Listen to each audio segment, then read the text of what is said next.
네, 반갑습니다. 오늘은 여러분 정말 좋아하시는 애니메이션이죠. 쿵푸 팬더 시리즈에 대한 아주 흥미로운 분석 자료를 좀 가져왔습니다. 네, 반갑습니다. 특히 그 4편까지 이뤄지는 주인공 포의 성장 과정 있잖아요. 네. 이걸 동서양 심리학, 철학, 심지어는 그 미학적 관점에서까지 분석을 했더라고요. 맞습니다. 이게 그냥 재미만 있는 애니메이션이 아니라 우리 시대의 성장 이야기에 대해서 되게 깊은 통찰을 준다. 이런 평가가 있더라고요. 네, 단순히 동양 배경에 서양 영웅 이야기 섞은 게 아니라 그 이상이라는 거죠. 그렇죠. 이 연구의 핵심은 쿵푸 팬더가 그 동양적인 세계관을 바탕으로 하면서도 서양의 영웅 서사나 개인 심리 이론 같은 것들을 아주 자연스럽게 녹여냈다는 거예요. 아하. 그리고 그 전체 과정을 미학적 발전 단계라는 좀 독특한 틀로 설명을 하고 있죠. 미학적 발전 단계요? 그게 좀 신선하네요. 네, 그러니까 포가 그냥 팬더에서 시작해서 정신적인 스승으로까지 성장하잖아요. 이 여정을 통해서 동양과 서양의 가치관이 어떻게 조화될 수 있는지 그 가능성을 보여준다는 거죠. 마치 그 예술 작품이 점점 완성되어 가는 것처럼 주인공의 성장을 단계별로 분석했다 이런 말씀이시군요. 네, 정확합니다. 그럼 구체적으로 어떻게 그 단계가 나눠지나요? 연구에서는 이걸 크게 4단계로 나눠요. 첫 번째 단계가 1편에 해당하는 명품론입니다. 명품론이요? 네, 여기서 명품이라는 건 뭐랄까 최고 수준의 어떤 결과물, 그러니까 용해전사라는 이상적인 목표를 뜻하는 거죠. 아, 그 용해전사라는 타이틀, 그 완벽한 상태를 포가 막 갈망하는 거군요. 그렇죠. 포가 처음엔 그걸 엄청 원하고 막 좌절도 많이 겪잖아요.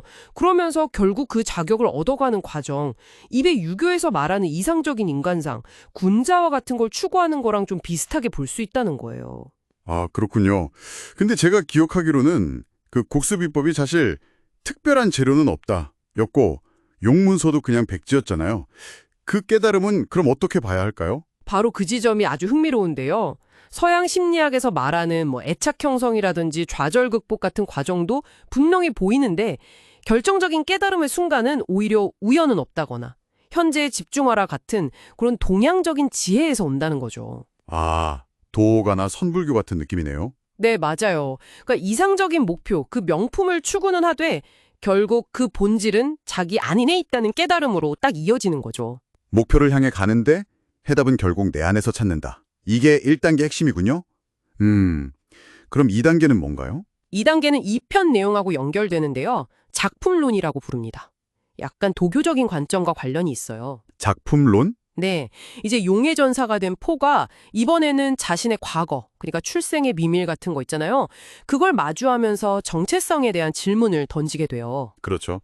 버려졌다는 그 과거 트라우마가 엄청 컸죠. 네, 마치 예술가가 자기 작품의 근원이 뭘까 하고 탐구하듯이 포가 자기 뿌리를 파고드는 거죠. 그 고통을 어떻게 극복하느냐가 또 중요한데요. 맞아요. 어떻게 극복했죠? 내면의 평화를 찾는 과정을 통해서 극복해요. 과거를 그냥 지워버리는 게 아니라 그게 지금의 나를 이루는 일부다. 이렇게 받아들이는 거죠. 아, 받아들임. 네. 고통스러운 경험조차 승장의 자양분으로 삼는 거, 이게 도가적인 지혜랑 좀 통하는 부분이 있고요. 결국 자기 삶 자체를 하나의 작품으로 이해하고 완성해 나가는 단계, 이렇게 볼 수 있습니다. 과거를 부정하는 게 아니라 끌어안고 현재의 나를 완성한다. 아, 이것도 되게 의미심장하네요. 그럼 3편 3단계는 뭔가요? 3단계는 작가론입니다. 작가론. 작가론이요? 이제 자기가 뭘 쓰는 건가요? 그런 의미라기보다는 이제 포가 자기가 이룬 성장을 다른 사람들한테 가르치고 전수하는 역할, 그러니까 작가처럼 자기만의 세계관을 펼쳐나가는 단계라고 보는 거죠. 아, 스승이 되는 거군요. 그 팬더 마을에서 가르치는 장면들. 네, 맞아요. 특히 거기서 각자의 개성을 존중하면서 너는 너 자신으로 충분해. 이렇게 가르치는 모습이 되게 인상적이잖아요. 네, 맞아요.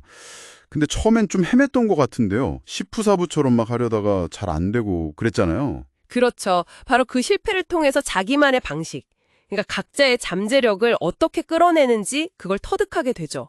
그리고 또 중요한 게 공동체를 위해서 자기를 기꺼이 희생하고 또 동료들의 도움, 그 기를 받아서 부활하잖아요. 아, 네네. 그 장면 정말 멋있었죠.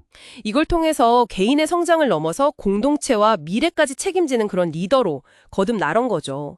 연구에서는 이걸 분화적 관점, 개별성이랑 관계성이 조화를 이루는 단계다 이렇게 해석하더라고요. 와, 점점 스케일이 커지네요. 개인에서 공동체로. 자, 그럼 이제 마지막 4단계, 최신작인 4편으로 가볼까요? 여기서 포는 또 어떤 과제를 받게 되죠? 4단계는 존재론입니다. 이건 불교적인 관점하고 아주 깊게 연결이 돼요. 네. 포가 이제 그 영웅의 자리, 용의 전사 자리를 후계자한테 넘겨주고 자신은 정신적인 스승으로 한 단계 더 나아가야 하는 그런 과제를 받게 되죠. 아, 후계자를 정해야 했죠. 네. 근데 이번 악당이 모든 걸 막 따라하는 카멜레온이잖아요. 네, 맞아요. 그게 참 특이했어요. 그 카멜레온과의 대결이 결국은 다른 사람의 모습이나 능력을 따라하는 게 아니라 진짜 자기 자신을 찾아야 한다는 그런 내면의 싸움을 상징한다고 보는 거예요. 하긴 카멜레온이 포의 기술뿐만 아니라 막 내면까지 모방하려고 했었죠. 생각해보니 과거의 자신, 심지어 과거의 적들 모습까지 다 흡수해서 보여줬잖아요. 그렇죠. 그걸 다 끌어안고 넘어서는 모습이 진짜 이게 결국 자기 자신과의 최종 대결이다. 이런 해석이 확 와닿네요. 네. 그러니까 이 단계에서 포는 어떤 특정 역할, 용의 전사라든지 스승, 제자 관계하든지 이런 걸 넘어선 그냥 존재 그 자체로서의 의미를 탐구하게 되는 거죠. 존재 자체. 네. 그리고 또 재미있는 게 과거의 적들조차 포의 영향을 받아서 변화하고 마지막엔 협력하잖아요. 아, 맞아요. 그것도 되게 인상 깊었어요. 이게 모든 존재가 서로 연결되어 있고 또 변할 수 있다는 그런 불교적인 세계관을 보여주는 것 같기도 하고요. 그래서 이 연구는 결론적으로 쿵푸 팬더 시리즈가 서양의 심리 발달 이론이랑 동양의 철학적 지혜를 그냥 나열한 게 아니라 미학적 성장이라는 틀 안에서 아주 유기적으로 통합시켰다. 그래서 단순한 영웅 서사를 넘어서는 아주 깊이 있는 성장 모델을 보여준다. 이렇게 평가하는 겁니다. 와, 듣고 보니 포의 여정이 그냥 액션 코미디가 아니라 정말 동서양의 지혜가 잘 어우러진 깊은 성장 드라마였네요. 여러분 어떠셨어요? 오늘 이 분석을 들으시니까 쿵푸 팬더 다시 한번 쭉 보고 싶다는 생각 들지 않으신가요? 하하, 저도 다시 보고 싶네요. 오늘 이야기를 마무리하면서 이런 생각을 좀 해봤어요. 혹시 우리 안에도 포처럼 서로 다른 문화적인 배경이나 가치관 같은 것들이 막 부딪히면서 오히려 더 깊은 차원의 성장으로 나아갈 수 있는 그런 가능성이 숨겨져 있는 건 아닐까. 여러분의 내면에도 어쩌면 용의 전사가 살고 있을지도 모릅니다.